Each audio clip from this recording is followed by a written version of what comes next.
नई गाड़ी खरीदने का सपना कितना अच्छा लगता है ना। पर इस सपने के साथ ही एक बड़ा सवाल भी खड़ा हो जाता है कि इसे फाइनेंस कैसे करें।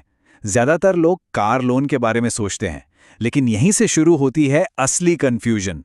कई सारे सवाल और थोड़ी सी चिंता। और ये है वो सबसे पहला और सबसे बड़ा सवाल जो सबके मन में आता है। क्या अपनी सालों की मेहनत वाली सेविंग्स लगा दें या फिर लोन लेना ही समझदारी होगी? ये फैसला करना वाकई मुश्किल हो सकता है। चलिए, मान लिया कि लोन लेने का फैसला कर लिया, तो फिर दिमाग में अगली घंटी बजती है ब्याज की। मतलब इस लोन की असली कीमत क्या होगी? हमें अपनी जेब से कितना एक्स्ट्रा पैसा देना पड़ेगा? और इसके बाद आता है वो सवाल जो हमारे महीने के बजट से सीधा जुड़ा है। ईएमआई कितनी होगी? हर महीने आखिर कितना पैसा जेब से जाएगा? क्या हमारा मंथली बजट इसे संभाल पाएगा? तो बस इन्हीं सब सवालों और उलझनों को सुलझाने के लिए हम यहाँ हैं। आज हम कार लोन की पूरी प्रक्रिया को शुरू से लेकर आखिर तक एकदम आसान भाषा में समझेंगे। तो इस पूरे सफर को समझने के लिए ये रहा हमारा रोड मैप। हम 5 जरूरी पड़ावों पर बात करेंगे। पहला बड़ा फैसला, फिर ब्याज और ईएमआई का पूरा हिसाब किताब। उसके बाद जानेंगे कि लोन के लिए योग्यता क्या है, फिर देखेंगे कौन कौन से डॉक्यूमेंट्स चाहिए और आखिर में सही बैंक कैसे चुने। तो चलिए शुरू करते हैं। तो आ गए हम अपने पहले पड़ाव पर, वो बड़ा फैसला। क्या कार लोन लेना सही है? देखिए, इस सवाल का कोई सीधा सा जवाब नहीं है कि हाँ या ना। ये पूरी तरह से हालात पर निर्भर करता है। इसलिए दोनों ही रास्तों के फायदे और नुकसान को समझना बहुत जरूरी है। यहां पर देखिए, दोनों रास्ते आपके सामने हैं। अगर अपनी सेविंग्स से गाड़ी खरीदते हैं तो सबसे बढ़िया बात यह है कि कोई कर्ज नहीं, कोई ईएमआई की टेंशन नहीं। लेकिन हो सकता है कि आपका इमरजेंसी फंड खत्म हो जाए।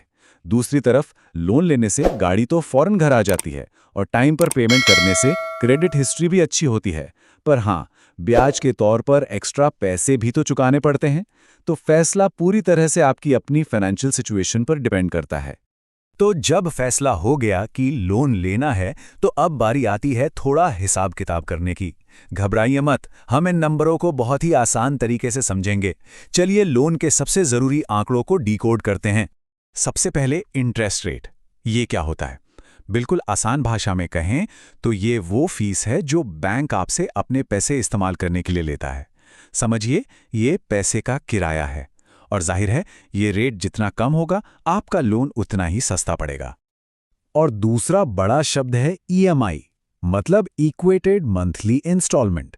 ये वो फिक्स्ड अमाउंट है जो आपको हर महीने बैंक को देना होता है, जब तक कि पूरा लोन चुकता ना हो जाए।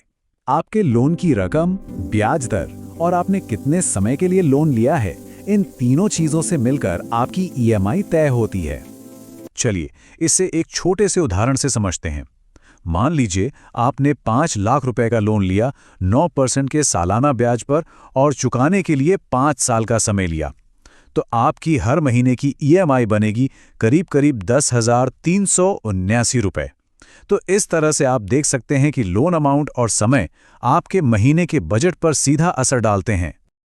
अच्छा, इंटरेस्ट रेट और ईएमआई तो समझ आ गया, लेकिन क्या कहानी बस इतनी ही है या कुछ और भी है? जी हाँ, एक चीज है जिसका डर हमेशा बना रहता है। वो हैं छिपे हुए चार्जेस।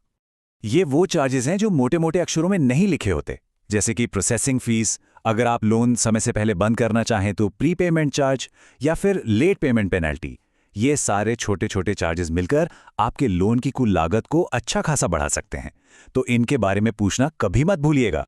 तो हिसाब किताब समझने के बाद अब आता है अगला पड़ाव, बैंक आपको लोन देगा भी या नहीं, मतलब एलिजिबिलिटी। चलिए देखते हैं कि ये पहली बाधा कैसे पार की जाती है। बैंक लोन देने से पहले आमतौर पर ये 4 चीजें देखता है।